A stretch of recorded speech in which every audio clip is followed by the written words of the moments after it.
Welcome everyone to part 11 of Dynasty Warriors 3, and today we're going to start the battle at Huang Castle. This game is the debut of the battle at Huang Castle, and every other installment that had this battle, I dare say, got harder and harder and harder.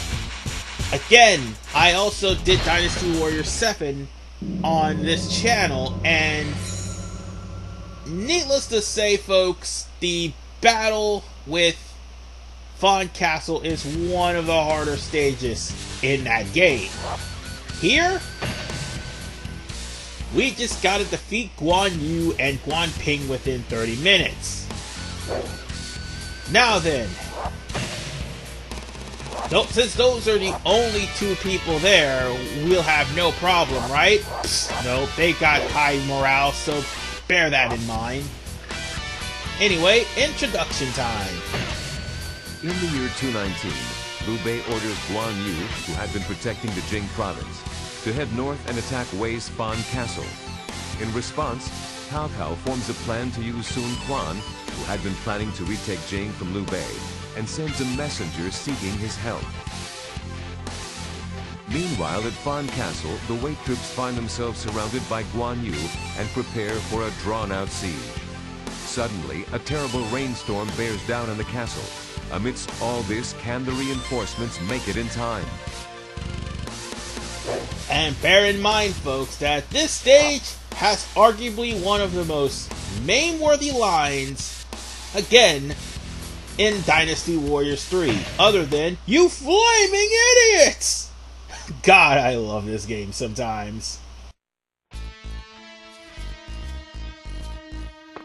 My lord, the enemy is building a dike to the side of Fan Castle. A dike? Oh no! This must be the work of Zhuge Liang. Spread the word to the troops. Prepare for battle. Just for the delivery of the line of a dike? Oh no! That just pretty much is meme-worthy in and of itself. But before YouTube gets its panties in a knot as far as for the algorithm is concerned, let me explain. You see, this is the first game where an environmental hazard can turn the tides of battle and there's nothing you can do to stop it. And the environmental hazard in question is flooding. Granted, you won't be able to get anywhere not on the lower levels when this happens. It's not going to actually hurt you, but the environmental hazard will take off most of your troops and pretty much automatically deduct from your morale. So, yeah. Again, there's nothing you can literally do to stop it except for the gun for Guan Yu. Problem is, you're going to be doing this walking because the speed shoes aren't available until Dynasty Warriors 4, and the running speed in this game can be slow to turtle's pace depending on the character. So there's something that you need to take into account.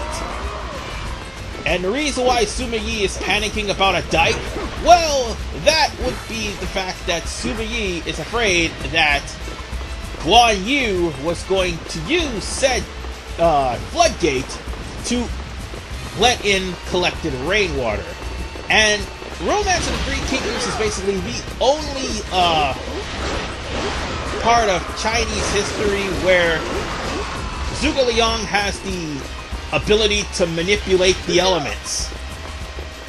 It's practically Zhuge Liang where most of the altars come from in Dynasty Warriors 8. I mean, they have his picture on there, for God's sakes. You're more skilled. If not the wind altar, then the rain altar, definitely, because he's done both wind and rain in the past Dynasty Warriors games. But the whole point about this is, you need to beat Guan Yu and Guan Ping. An officer. And speaking of defeating Guan Ping, that is actually the prerequisite of getting Huang's ultimate weapon, and I do believe Lu Meng also gets an ultimate weapon here too. Yeah, actually he does. He has to defeat Guan Yu within a matter of minutes, but still. For the case of Wei, it is a 30-minute battle because of the fact that they have 30 minutes to take down Guan Yu. I mean, they can wait for reinforcements, and that'll play out only in the Wu and Wei side. But time is actually of the essence, and once the water rushes in, well, your morale is gonna drop. And when your morale drops, there's pretty much nothing you could do. Guan Yu will actually be a tougher opponent. This is actually supposed to be a very hard stage for like Cao Cao, Sima Yi, definitely Sima Yi. I think this is one of his hardest stages other than Wuzhang Plains. And I think this is also a very hard stage for Xiaoho Yuan, I do believe? No, wait, he was in Mount Jun. But, Zhu Shu, yeah, that's the person. Zhu Shu is the one that actually fought in this one, too. I mean, facing Guan Yu is actually a tough task. Now, playing this as Guan Yu, well, that is tougher, because you're pretty much fending off wave after wave after wave of enemies. And the only thing that you have to do is keep Guan Ping protected. At least that's what I think. Otherwise, in battle, I answer with my blade. We got ourselves a little showdown with Guan Yu. And dare I say this, Guan Yu is arguably one of the tougher enemies at this part. Because of the fact he will have high morale by the time you actually start chopping down his health. But bear in mind one other thing. Guan Yu will constantly spam Musou, and he will try to heal damage that is done to him. Come on, man. Stop blocking, damn you. Sorry I had to step off to sneeze, but yeah. Things just went from bad to worse now, because Guan Yu's morale is gonna raise. That fool Guan Yu. Even if we lose the castle, we must beat him. I almost forgot. The fairy wine and the dim sum is also down there along with Peng Dust. So if the flood happens, you pretty much lose those forever. Anyway, let's go on ahead and finish off Guan Yu once and for all. We don't need to wait for Wu's reinforcements to take him down. In death, my soul will be my brethren. Farewell!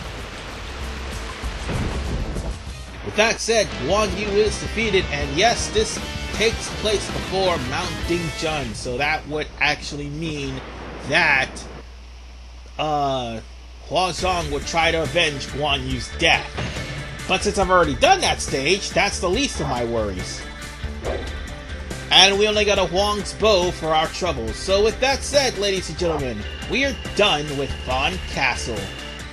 And that means I'll see you guys in the next part when we continue on in free mode. And the next battle is going to be the Battle of Yu Tang. This is RVman985. See you guys next time as we once again throw down with the Wu forces and Sun Xuan.